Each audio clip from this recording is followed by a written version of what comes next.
बिस्मिल्लाहिर्रहमानिर्रहीम, अस्सलामुअलैकुम।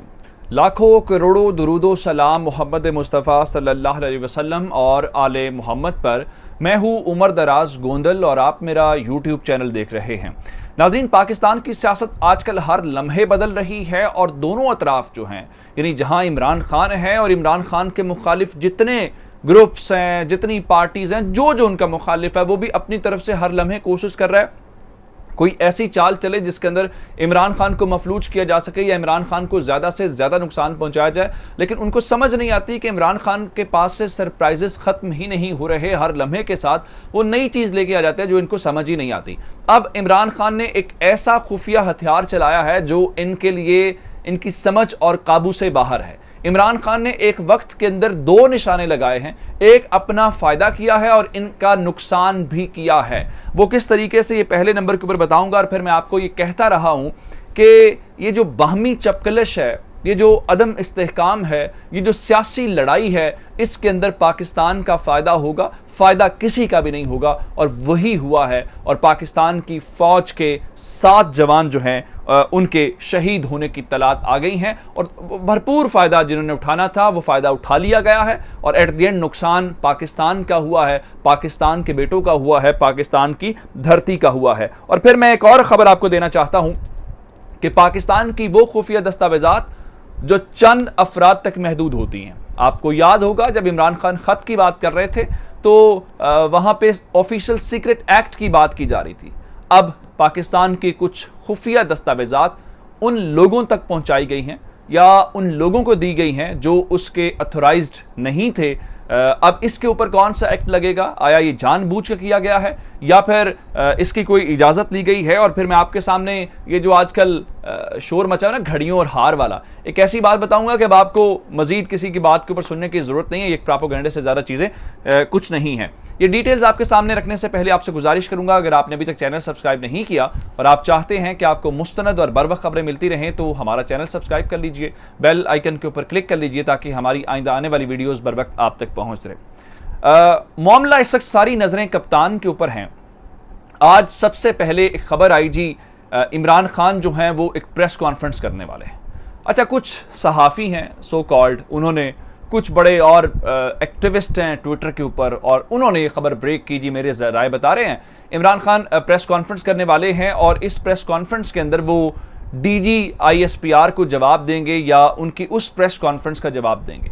अच्छा, इस बात को किसी ने चेक नहीं किया। अब आमतौर पे जब ऐसी प्रेस कॉन्फ्रेंस की बात आती है तो सबसे पहले मीडिया के हलकों को खबर आती है, क्योंकि ज़ाहिर बात है गाड़ियाँ जानी होती हैं। मिसाल के तौर पे अगर शाम में भी प्रेस कॉन्फ्रेंस हो, कभी कभी तो एक दिन पहले बता दिया जाता है कि फ़लाँ वक्त पे फ़लाँ मकाम के ऊपर प्रेस कॉन्फ्रेंस होनी है तो आप अपनी गाड़ी DSNG भेज दें। अब ये सारे के सारी एक मुहिम का हिस्सा थी, थोड़ी ही देर लगी तो एक सफ़ेद झूठ था। हम सबको इल्म था कि इमरान खान अब प्रेस कॉन्फ्रेंसेस से खिताब नहीं करेंगे, वो वक्त गुजर गया।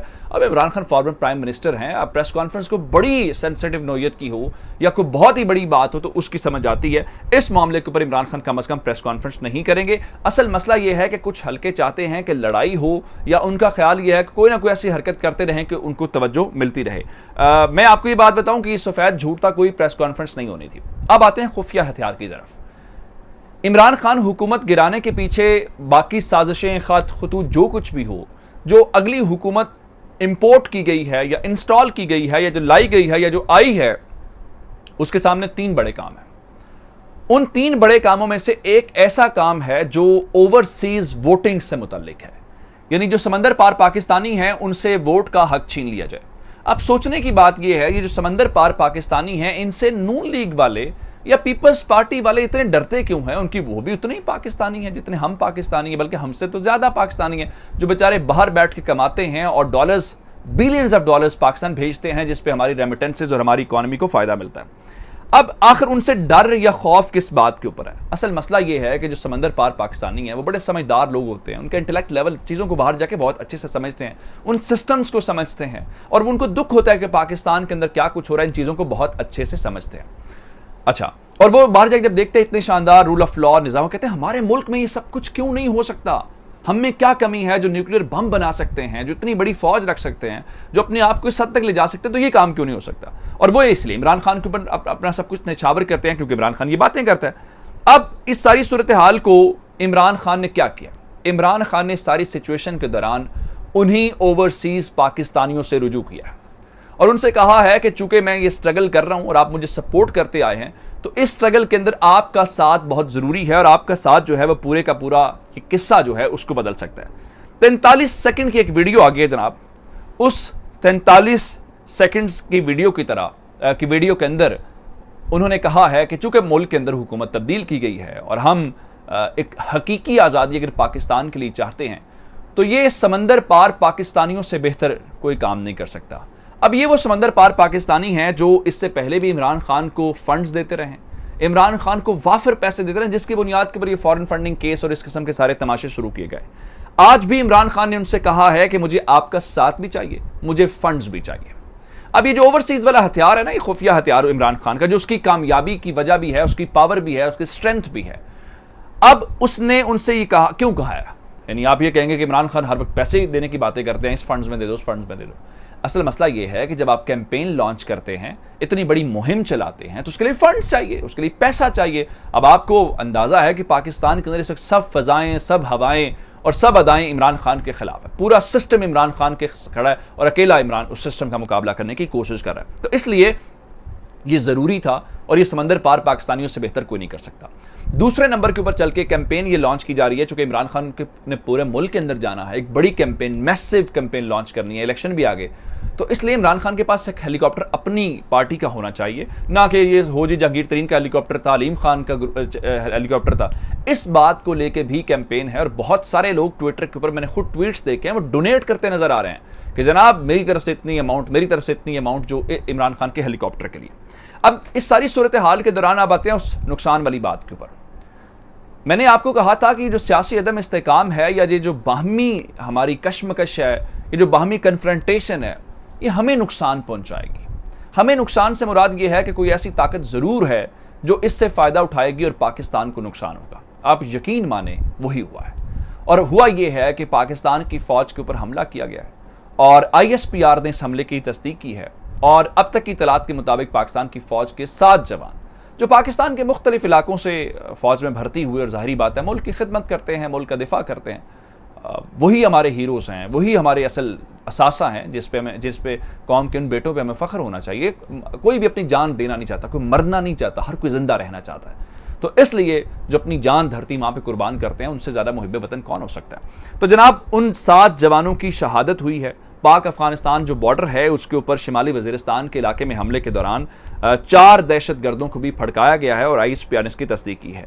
और आप अंदाज़ा करें कि इमरान खान इस वक्त दुखी है, हर्ट है, उसको सिस्टम से निकाला गया, इक़्तिदार से निकाला गया। लेकिन आप देखेंगे जिस वक्त की खबर आई है, इमरान खान ने फौरी तौर पर उन शहीदों को सलाम पेश किया, खिराजी अक़ीदत पेश की और ये कहा है कि हमारे ये बेटे हैं और धरती माँ और पूरी कौम आपके साथ खड़ी। असल है ये इम्तिहान। वो कोई और ताकतें थी जो इक़्तिदार से निकाले जाने के ऊपर अपने शहीदों को पता नहीं क्या कुछ कहते थे। मैं उस तरफ अब जाना नहीं चाहता, मौका ये नहीं है। अब एक और बात देखिए कि पेट्रोलियम मसनूआत के ऊपर पहले कहा गया, शायद खाकान अब्बासी ने, कि इमरान खान बहुत जुल्म कर रहे हैं, इन्होंने जानबूझ के जनाब उसके पेट्रोलियम प्राइसेस नीचे रख के खजाने के ऊपर बोझ डाला है, 350 का इजाफी बिल कौम को पड़ेगा। हुकूमत आई है, आज बढ़ाते जरा पेट्रोल, कल से शोर डला हुआ था। आप यकीन माने आज वही कह रहे हैं कि नहीं जी ये हुकूमत अपने खर्चे अपनी जेब से अदा करेगी। आप तो कह रहे थे खजाना खाली है, खजाने में पैसे ही नहीं है, और आप तो कल तक कह रहे थे पॉलिसी गलत है, रिलीफ नहीं देना चाहिए इमरान खान को, तो अब वो खजाना कहां से भर गया भाई? ये है असल वो झूठ जिसको बेनकाब करना बहुत जरूरी है। आगे चले, शोर मचा ऑफिशियल सीक्रेट एक्ट। अब ये जो तोहफे तहाइफ आते हैं ना, ये सीक्रेट डॉक्यूमेंट्स होते हैं। सीक्रेट से मुराद ये है आपको, मुझे, किसी और को ये उस तक एक्सेस नहीं होती, क्योंकि ये रियासत टू रियासत होता है, स्टेट टू स्टेट मामलात होते हैं। अभी काबीना बनी नहीं है और काबीना में ऐलान भी नहीं हुआ, ओथ लेना तो बहुत दूर की बात है। तो इस सब के दौरान जनाब आली मिफ्ता इस्माइल साहब उन डॉक्यूमेंट्स की बातें कर रहे हैं, उनकी डिटेल्स दे रहे हैं जो सीक्रेट हैं। अब उनके ऊपर क्या ऑफिशियल सीक्रेट एक्ट लगेगा? या आजकल नून लीग को सब कुछ ही माफ है, उनके लिए सब कुछ काबिल कबूल है। अब आते हैं तोशा खाना के ऊपर। शोर मचा हुआ जी, घड़ी बेच दी और ये बेच दिया।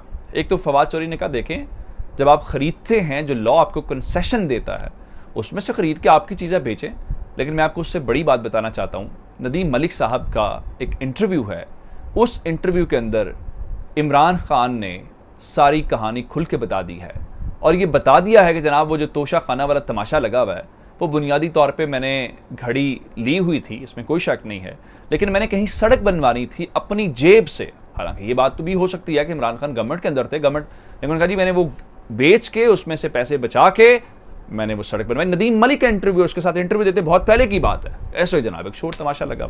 चैनल सब्सक्राइब कीजिएगा। आपकी समातों का बहुत शुक्रिया। खुदा हाफिज।